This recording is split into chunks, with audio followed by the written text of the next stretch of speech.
Inilah kisah wafatnya Sayyidina Hussein, cucu Rasulullah yang dipenggal di Karbala. Setelah wafatnya Khalifah Muawiyah bin Abi Sufyan, maka putranya Yazid bin Muawiyah diangkat sebagai Khalifah dinasti Umayyah. Namun, banyak sahabat Nabi yang menolak kepemimpinan Yazid karena dianggap tidak layak, termasuk Sayyidina Husain bin Ali dan Abdullah bin Zubair. Maka penduduk Kufah yang sekarang menjadi Irak tidak puas dengan pemerintahan Yazid menulis surat kepada Husain dan mengundangnya ke Kufah untuk menjadi pemimpin mereka. Mereka berjanji akan membayatnya dan memberikan dukungan penuh. Namun sebelum Husain tiba, Gubernur Kufah Ubaidullah bin Ziyad mengetahui rencana ini dan mengirim pasukan untuk menangkap pendukung Husain di Kufah. Tokoh utama yang setia kepada Husain di Kufah, yaitu Muslim bin Aqil, utusan Husain, ditangkap dan dieksekusi.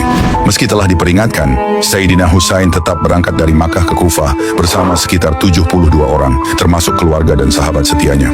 Namun dalam perjalanan, pasukan Yazid yang dipimpin oleh Umar bin Sa'ad menghadang dan mencegat Husain di padang Karbala.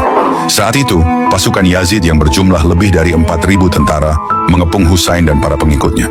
Mereka diperintahkan untuk tidak membiarkan Husain dan keluarganya mendapatkan air dari sungai Eufrat, sehingga mereka mengalami kehausan yang luar biasa. Pada tanggal 10 Muharram atau hari Asyura, pertempuran terjadi antara pasukan Husain yang kecil melawan ribuan tentara Yazid.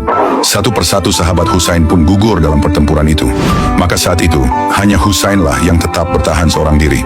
Tubuhnya terluka parah akibat serangan panah dan pedang. Dalam kondisi lemah dan kehausan, ia tetap berjuang dengan gagah berani. Hingga akhirnya, Husain dikepung dan diserang secara brutal oleh pasukan Yazid. Shimr bin Ziljaushan, salah satu komandan pasukan Yazid, dia memenggal kepala Husain. Setelah itu, kepala beliau dibawa ke Kufah dan Damaskus sebagai bukti kemenangan kepada Khalifah Yazid. Imam Suyuti mengutip dari Imam Tirmidzi yang meriwayatkan kisah dari Salma yang menemui Ummu Salamah, istri Nabi Muhammad yang saat itu masih hidup. Salma bertanya, "Mengapa engkau menangis?" Ummu Salamah menjawab, "Semalam saya bermimpi melihat Rasulullah, yang kepala dan jenggot beliau terlihat berdebu. Aku bertanya, mengapa engkau wahai Rasul?" Rasulullah menjawab, "Saya baru saja menyaksikan pembunuhan Hussein."